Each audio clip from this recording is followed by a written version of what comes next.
இங்கு நீ வா எந்தன் நெஞ்சில் பஞ்சம் வஞ்சம் நஞ்சே மிஞ்சும் உடல் வேறு வேறாகி உயிரை தந்தவளே நானே நாகம் நானே.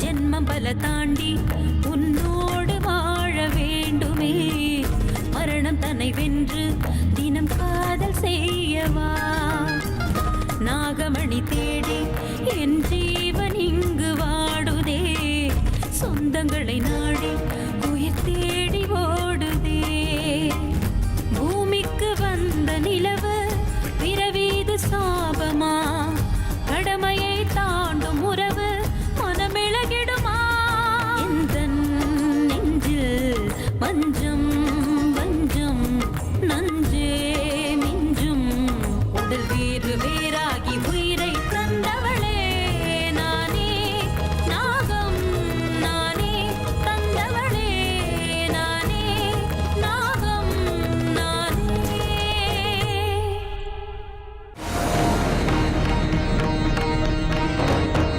சித்தி,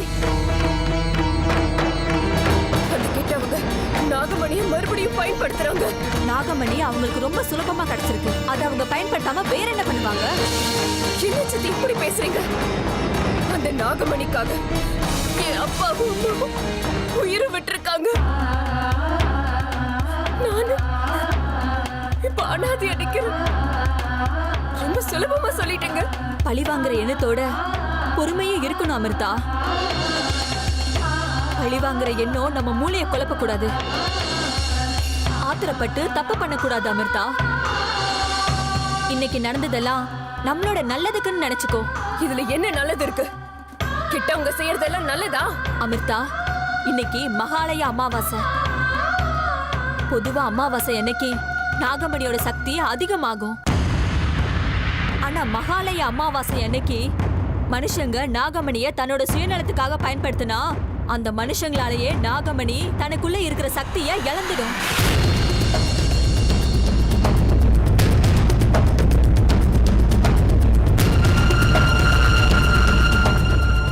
அதனாலதான் சொல்றேன், இன்னைக்கு நடந்தது எல்லாமே நல்லதுக்கு தான்.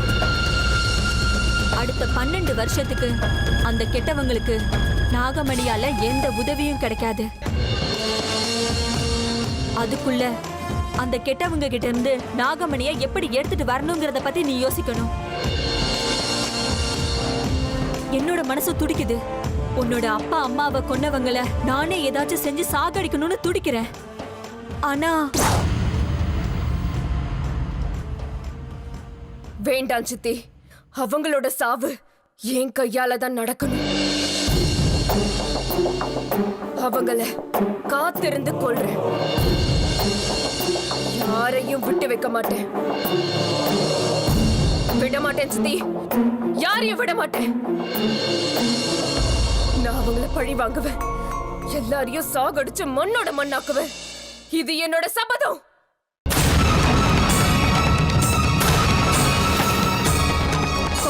வருஷம்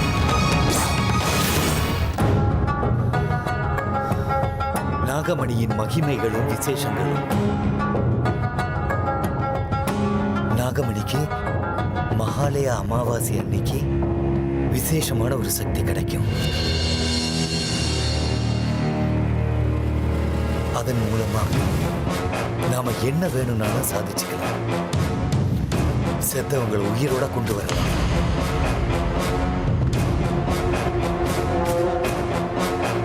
இந்த நாள்ல நாகமணியை பயன்படுத்தினா அதோட சக்தி பரிபூர்ணமா நஷ்டப்படும். 12 வருஷம் அது பிரயோஜனம் இல்லாம இருக்கும்.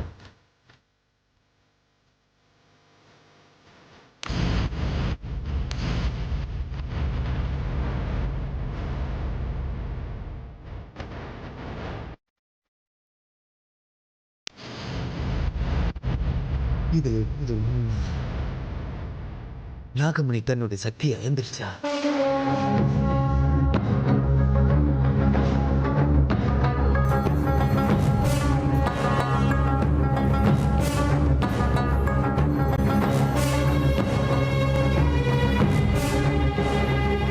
பன்னெண்டு வருஷம் முடிஞ்சதுக்கு அப்புறம் நாகமணிக்கு மறுபடியும் சக்தி பிறக்கும்.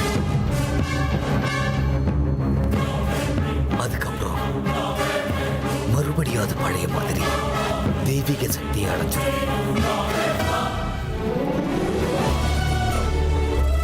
அப்பாடா, தப்பிச்சிட்டேன். நாகராஜா, நான் பண்ணது தப்பு தான், ஒத்துக்கிறேன். ஆனா 12 வருஷங்கள் கழிச்ச நாகமணிக்கு மறுபடியும் சக்தி கிடைக்கும். அப்போ உங்களை நான் காப்பாத்துவேன். அப்ப நான் கொடுத்த வாக்கு மீறினவன் ஆக மாட்டேன். என்னால தாமதமானது உண்மைதான். நாகராஜா, இதுக்காக தயவு செஞ்சு என்னை மன்னிச்சிருங்க. நான் நிச்சயமா உங்களை ஏமாத்த மாட்டேன். ஊரை விட்டு போங்க, இல்ல நான் சாவு உங்களை கூட்டிக்கிட்டு போயிடும். பாபா, என் மேல கோவமா இருக்கீங்களா? இது நான் கோபத்தினால சொல்ற வார்த்தை இல்ல ருத்ரா, இது என்னுடைய அறிவுரை இல்ல உத்தரவு. நாளைக்கு காலைக்குள்ள நீ குடும்பத்தோட ஊரை விட்டு போயாகணும். அது எப்படி போக முடியும் பாபா? அவ்வளவு பெரிய வீடு, இங்க இருக்கிற எல்லாத்தையும் விட்டுட்டு. ருத்ரா, அவ்வளவு பெரிய வீடு, இந்த சொத்து பத்துகளுக்காக உன்னுடைய குடும்பத்தில் இருக்கிறவங்களோட உயிர் போன ஒத்துப்பியா? பாபா, சூழ்நிலைய நீ சரியா புரிஞ்சுக்கோ. உன் குடும்பத்தில் இருக்கிற ஒருத்தர் கூட அந்த நாகராணிக்கு பலியாக கூடாதுன்னு நீ நினைச்சனா நாளைக்கே நீங்க வீட்டை காலி பண்ணிட்டு போயிடுங்க.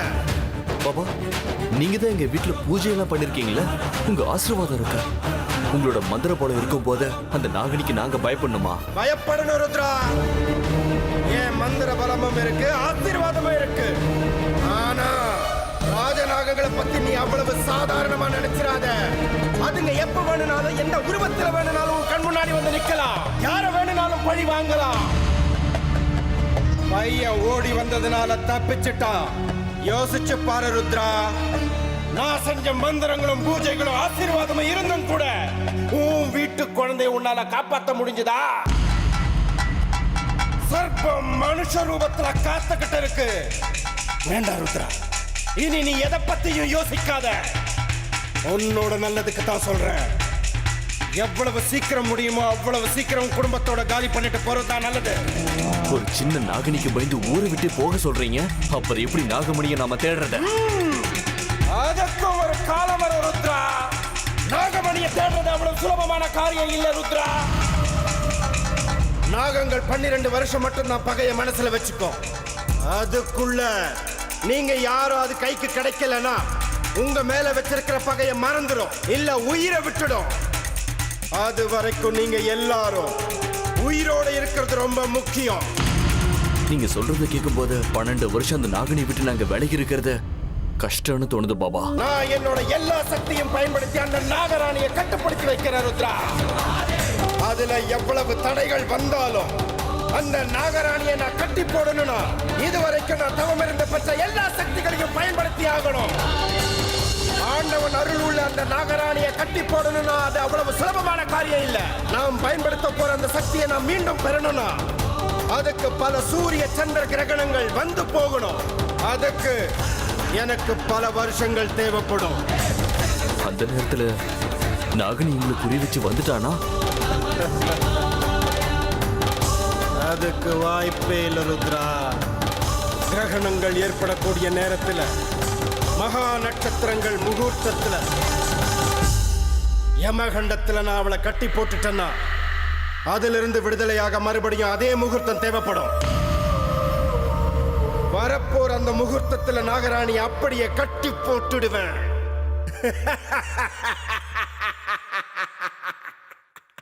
ஜெய் மகாகாளி, ஜெய்.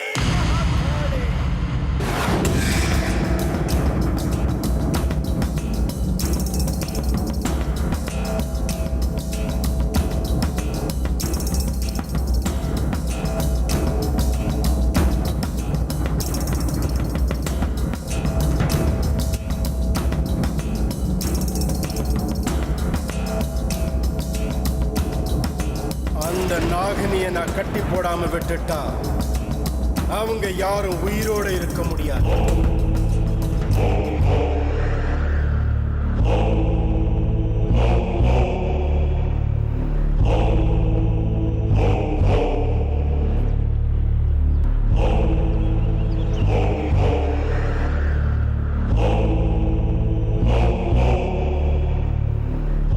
ஜெய் மகாகாளி.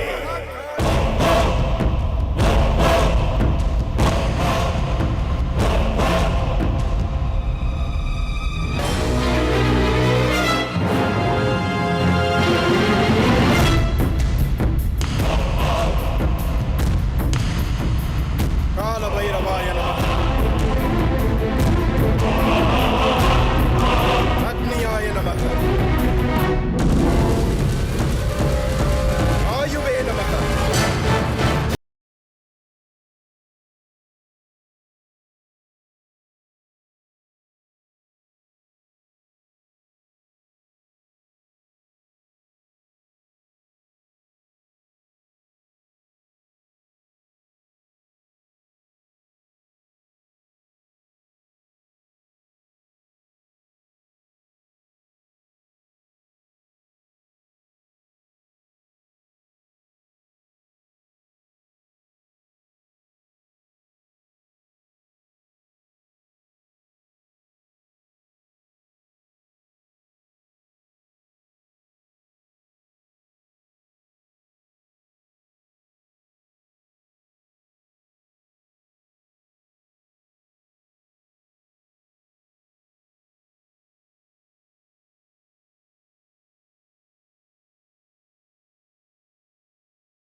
ஓம் அக்னியே நமः.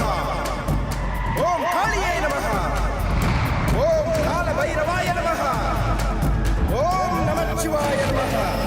ஜெய் மகாகாளி. ஜெய் மகாகாளி. ஜெய் மகாகாளி. ஜெய் மகாகாளி.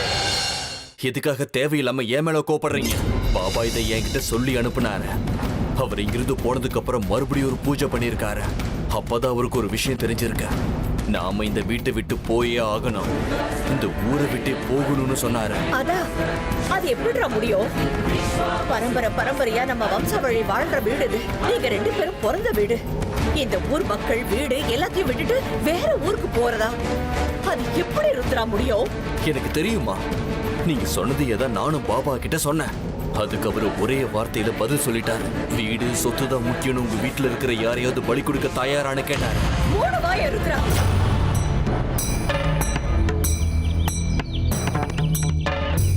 நீ வாய திறந்தாலே அபசகுணமா தான் பேசுவியா?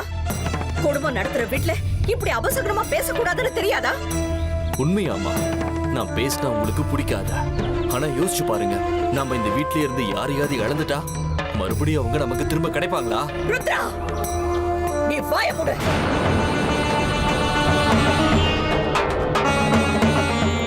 விஷ்ணு, என்னடா இவன் என்னென்னமோ பேசுறான்? அதாம எனக்கு ஒண்ணும் புரியல. திடீர்னு ஊரை விட்டு போகணும்னா எப்படி? அண்ணா, கர்ணா சொன்னது உங்க காதுல விழலையா? பாம்பு நம்ம வீட்டு வாசல் வரைக்கும் வந்து காத்துட்டு இருக்க. பசங்க மறுபடியும் பாம்பு கிட்ட மாட்டிக்கிட்டா என்ன பண்றது? முதல்ல வாய மூடுறா. அம்மா, பாபாவை கூப்பிட்டு வீட்டுல ஒரு பெரிய பூஜை ஏதாவது பண்ணலாம். எல்லாருக்கும் தாயத்தை கட்டி விடலாம். ஆமா, அதான் சரி. இன்னைக்கே பாபா கிட்ட பேசி ஆகணும். எவ்வளவு பணம் செலவானாலும் பரவாயில்ல, அவர்கிட்ட பேசலாம். இதுக்கு பாபா ஒத்துக்க மாட்டாரு. நானும் முதல்ல அதையே தான் கேட்டேன். அது சாதாரண பாம்புல ராஜநாகங்கிறதுனால எப்ப வேணா யாரு உருவத்துல வேணா வீட்டுக்குள்ள வர முடியும்.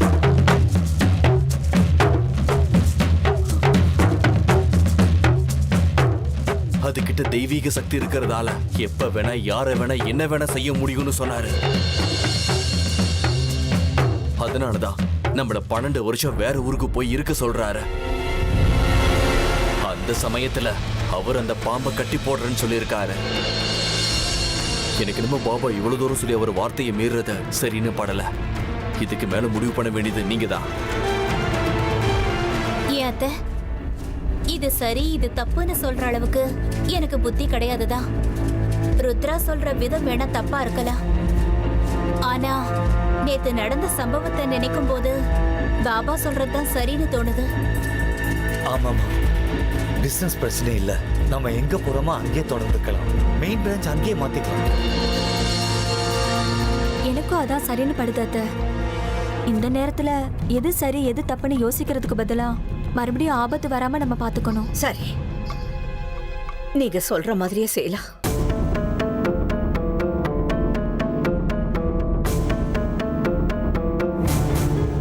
ஆனா நம்ம நாளைக்கு இங்கிருந்து போயாகணும்.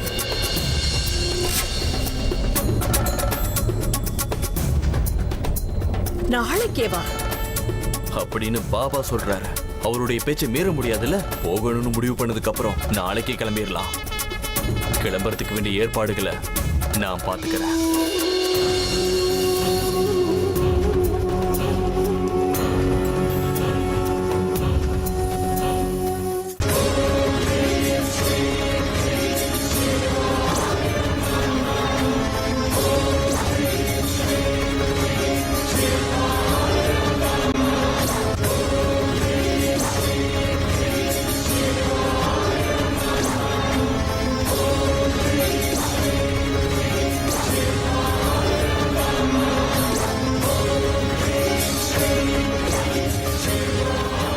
ராஜநாகமே, 100 வகையான உருவங்கள்ல வரக்கூடிய சக்தி உனக்கு இருக்கு.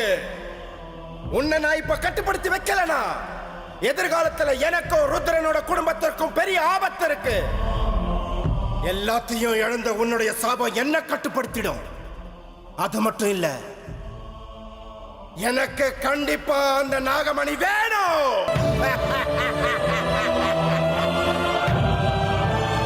நாகமணியை நான் அடையணும்னா அதுக்குண்டான வழியை நான் சுலபப்படுத்தணும். உன்னை நான் என் கட்டுப்பாட்டுக்குள்ள கொண்டு வரணும். மந்திரம், யந்திரம், தாயத்து எதை செஞ்சாலும் பிரயோஜனப்படாது. நான் கத்துக்கிட்ட வித்தைகளை, என்னுடைய எல்லா சக்திகளையும் பயன்படுத்தி 12 வருஷத்துக்கு உன்னை, ராஜநாகமான உன்னை என் கட்டுப்பாட்டுக்குள்ள வைக்கிறேன். அந்த 12 வருஷத்துக்குள்ள அந்த நாகமணி எங்க இருக்கு நான் கண்டுபிடிச்சே தீருவேன். என்னோட மொத்த சக்திகளும் போனாலும் பரவாயில்ல, உன்னை கட்டுப்படுத்தி வைக்கிறதா என்னோட குறிக்கோள்.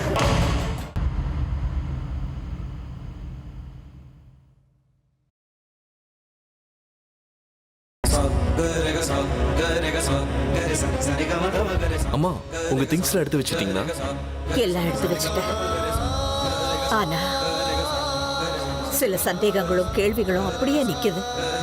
அதுக்கெல்லாம் பதில தெரிஞ்சுக்கிட்டு அதுக்கப்புறமா இங்க இருந்து கிளம்பலாம்.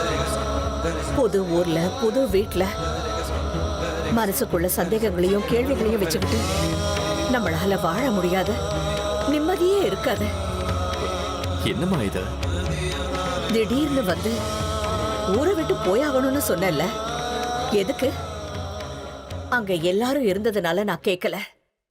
இப்ப நான் கேட்கிறேன், எதுக்கு? கர்ணா உயிருக்கு ஆபத்து வந்துச்சுல்ல, அதனாலதான். பாம்பால நமக்கு பிரச்சனை இருக்குன்னு உங்களுக்கு தெரியலம்மா? தெரியும். சும்மா தக்ஷக வனத்துக்கு போயிட்டு வந்தா இப்படி பேராபத்தெல்லாம் வராது. நாம ஊரை விட்டு போக வேண்டிய அவசியம் இல்ல. ஆனா தக்ஷக வனத்துல ஏதோ ஒண்ணு நடந்திருக்குன்னு எனக்கு சந்தேகமா இருக்கு. அதெல்லாம் ஒண்ணு இல்லம்மா. என்கிட்ட போய் சொல்லாத. தக்ஷக வனத்துல பாம்புகளுக்கு நீ ஏதாவது கெடுதல் பண்ணிட்டியாடா? இல்லம்மா.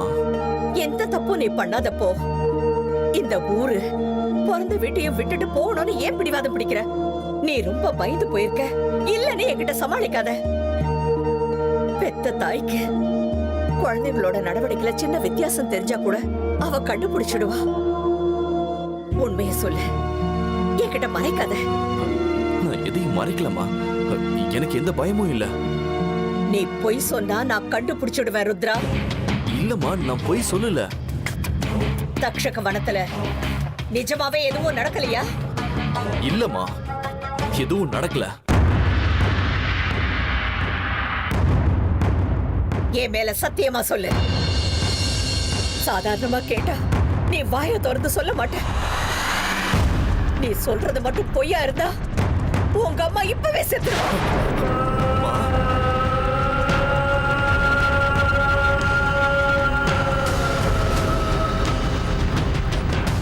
நானும் கவனிச்சுக்கிட்டு தான் இருக்கேன். தக்ஷக வனத்துக்கு நீங்க போயிட்டு வந்ததுக்கு அப்புறம் ஒரு இடத்துல நீ ஒழுங்கா இருக்க மாட்டேங்கிற. ஏதோ ஒரு படபடப்பு உனக்குள்ள இருக்கு. உன் மனசு அலை பாயுது. உண்மையை சொல்லிடு ருத்ரா. என்ன மன்னிச்சிருமா. தக்ஷக வனத்துல நான் நாகராஜாவை கொன்னுட்டேன். அட பாவி!